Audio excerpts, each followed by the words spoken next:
ചുട്ടുപഴുത്ത മണലാരണ്യത്തിലെ ആ കാറ്റിന് ഇന്നും പറയാനുണ്ട് സഹനത്തിൻ്റെയും അതിജീവനത്തിൻ്റെയും വിസ്മയകഥകൾ. അത് കേവലം ഒരു യുദ്ധമായിരുന്നില്ല. ഭൂമിയിൽ സത്യവും അസത്യവും തമ്മിൽ നേർക്കുനേർ നിന്ന വിവേചനത്തിൻ്റെ ദിനമായിരുന്നു.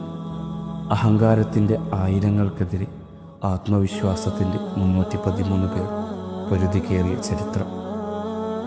ആലോചിച്ചു നോക്കൂ, ആയുധങ്ങളില്ലാത്ത ആ കൊച്ചു സംഘം. അവരുടെ കയ്യിൽ വാളുകൾ ഉണ്ടായിരുന്നില്ല, പക്ഷേ നെഞ്ചിൽ ആളിപ്പടരുന്ന ഒരു കനലുണ്ടായിരുന്നു. പടച്ചവനോടുള്ള അടങ്ങാത്ത പ്രണയം.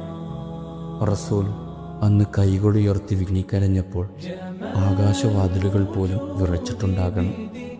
നാഥാ, ഇവർ പരാജയപ്പെട്ടാൽ ഭൂമിയിൽ നിന്നെ സ്തുതിക്കാൻ പിന്നെ ആരുണ്ടാകും എന്ന ആ വിലാപം ഇന്നും മണൽത്തരികൾക്ക് അലയടിക്കുന്നു.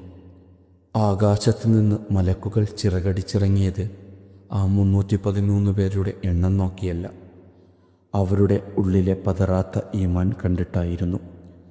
അസത്യത്തിൻ്റെ കോട്ടകൾ തകർന്നു വീണ ആ പകൽ സത്യത്തിൻ്റെ കൊടിമരം ലോകത്തിന് കാവലായി മാറി. ആ ഭദ്രങ്ങളുടെ മേൽ സുകൃതങ്ങൾ ചെയ്യാം.